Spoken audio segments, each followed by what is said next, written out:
सकाळी स्क्रोल करत असताना असे सद्गुरूंचे विचार ऐकले विचारांबद्दल. कधी कधी असतं ना, मन चिंती ते वैरी न चिंती. म्हणजे एखाद्या वस्तूबद्दल, व्यक्तीबद्दल किंवा परिस्थितीबद्दल आपल्याला विचार सोडायचे असतात. नको मला हा विचार, मला ह्या विचारांपासून लांब जायचं आहे. मग ते विचार आहे ना, कधीच मायनस किंवा डिवाईड होत नसतात. ते कधी पण ॲड होतात किंवा मल्टिप्लाय होतात. ते कसं, एखाद्या ठिकाणी आपल्याला जायचं असलं ना, की कधीतरी आपल्याला ट्रॅफिक लागतं आणि त्या ट्रॅफिकमध्ये आपण फसून जातो.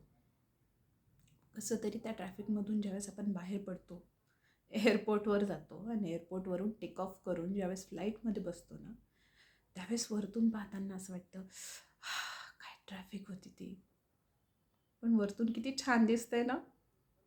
हे असं कधी वाटतं पण ज्यावेळी त्या विचारांमध्ये आपण गुंतलेलो असतो ना, त्यावेळेस आपण गुरफटलेलो असतो खूप. पण ज्यावेळेस त्या विचारांमधून बाहेर पडतो, बाहेर आल्यानंतर ॲज अ थर्ड पर्सन बघतो, त्यावेळेस मग वरतून खूप छान दिसायला लागतं ॲज अ थर्ड पर्सन. आता ते कसं होईल? त्या विचारांपासून सुटका कशी होईल तुमची? एकच उत्तर आहे, जे तुम्हाला ऐकायचं नाही आहे. ध्यान करा, हो ध्यान करा, मेडिटेट करा. काहीच नाही. ते विचार येऊ द्यायचे, जाऊ द्यायचे. विचार कधी थांबत नसतात. ज्या व्यक्तींबद्दलचे विचार किंवा परिस्थितींबद्दलचे विचार तुम्हाला थांबवायचे असतात, ते तर कधीच जात नाही. ते पटकन पिच्छा सोडत नाही. मग काय करायचं? डोळे मिटायचे, ध्यान करायचं आणि ते विचार येऊ द्यायचे, जाऊ द्यायचे. हळूहळू हळूहळू ते विचार शांत होतील, कमी होतील. अर्थात तुम्हाला त्यामध्ये मेहनत घ्यावं लागेल, पण अर्थात तुम्हाला त्याच्यामध्ये काही ना काहीतरी भेटेल. शांत होताल तुम्ही.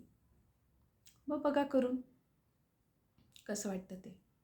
शांत राहा, आनंदात राहा, मेडिटेट करा आणि ॲज अ थर्ड पर्सन साक्षीदार म्हणून त्याच्याकडे बघा.